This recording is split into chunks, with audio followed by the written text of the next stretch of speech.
Magandang umaga mga kababayan. Matindi na naman ang ating pag-uusapan.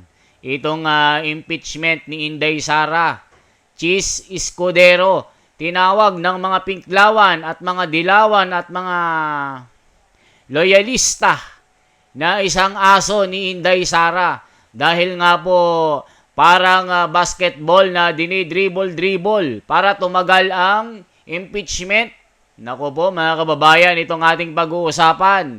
Ano ba ang nangyayari ngayon? Eto na po mga kababayan, hindi na natin patatagalin pa. Lalong magagalit ang mga pinklawan at mga dilawan at lalo na si Risa Hontiveros dahil dinipensahan ni VP Sara si Senator Chis Escudero. Nako, sabihin na naman nilang, ay halata naman si Chis Escudero, ayaw niyang ma-impeach si VP Sara. Nako, tao yan. Yung si Chis Escudero, tao yan ni VP Sara. Pinaglaro-laruan lang tayo ni Chis Escudero. Halata naman talaga na ayaw niya sa impeachment. Naku po. Yan nga yung sinasabi ng mga pinklawan, dilawan at mga bangagan mga kababayan. Lalong-lalo na itong si Franz Castro. Kiko Pimentel, isa pa nga dyan si Igan mga kababayan na talaga nga bias sa bias pagka nag-interview. Tignan nyo, dinipensahan ni Inday Sara itong si Chis Escudero na talagang wala po siyang pinapanigan na kahit sinong politiko, hindi siya natatakot kahit sa speaker pa ng Kongreso. Nako po mga kababayan, mga pinklawan, galit na galit. Itong si Dilima, galit na galit din. Si Kiko Pimentel, galit na galit din ang lolo mo mga kababayan. Pakinggan pa natin, grabe na mga usapin dito. Ang kabibig. Posible yun ang magiging mga komento ng mga pinklawan at yellow lawan.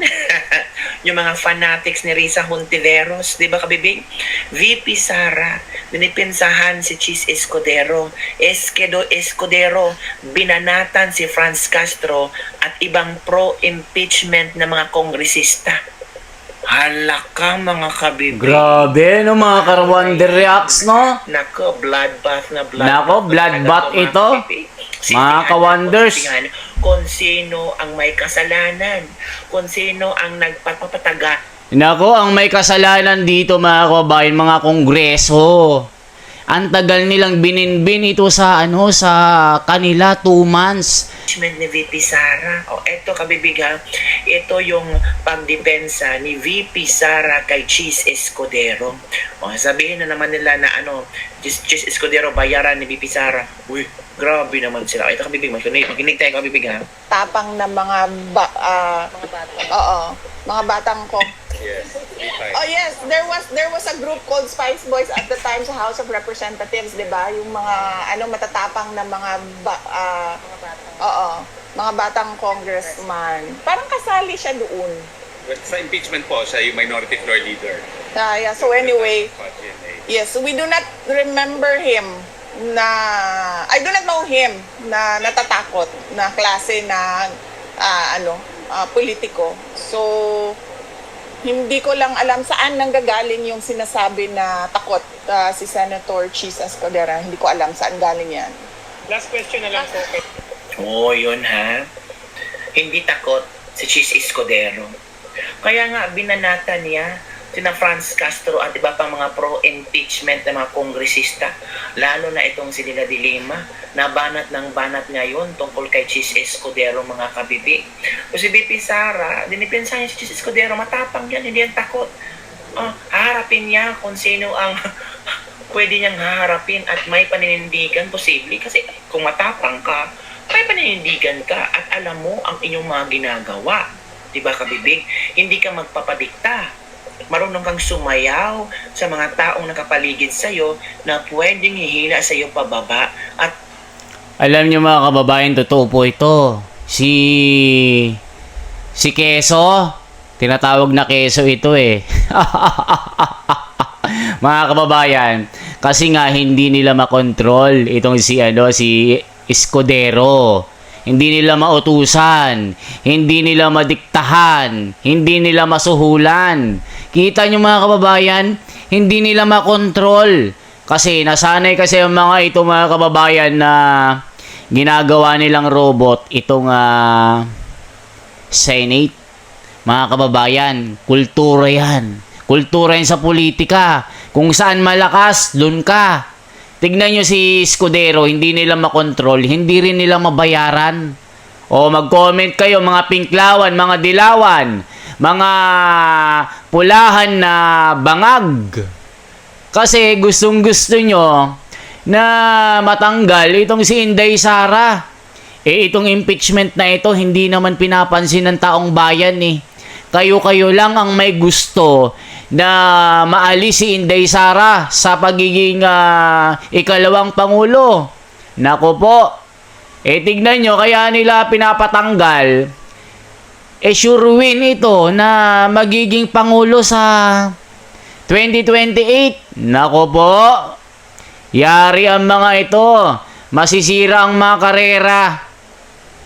Malalaman kasi dito mga kababayan, pag itong June 11 hindi natuloy, paulit-ulit na lang ito, makukulit kasi ang mga senior na ito De Lima, binabanatan ng Senate President Kiko Pimentel, sinoplak ni Tolentino na ginawang grade 1 nga ito sa Senado sa hearing kasi makulit.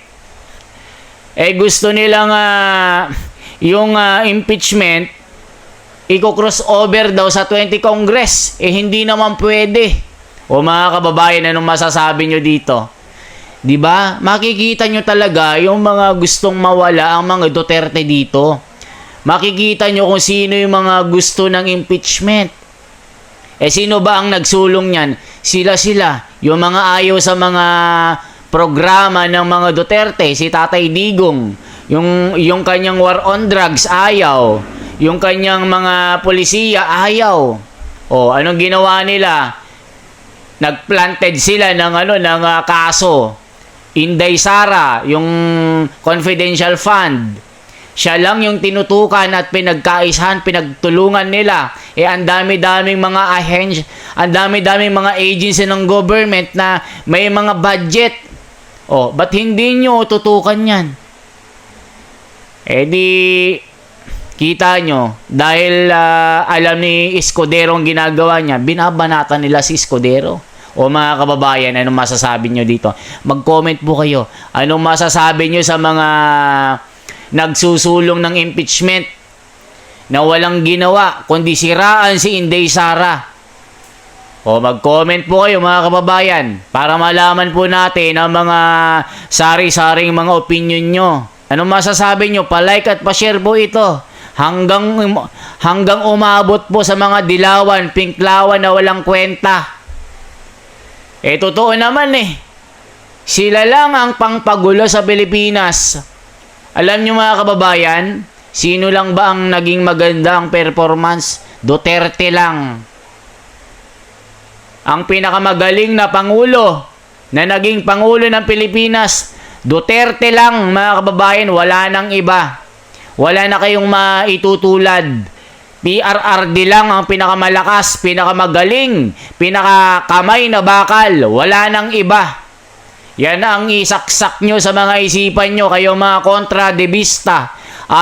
Yung gustong-gusto ng impeachment. Dead ball na itong impeachment na ito mga kababayan. Kaya i-comment nyo po ang mga opinion nyo dito. I-share nyo po ito mga kababayan para malaman nila ang katotohanan. Yan po ang ating reaction ngayon. Isang like, isang share po at isang subscribe. Salamat po mga kababayan. Mabuhay po.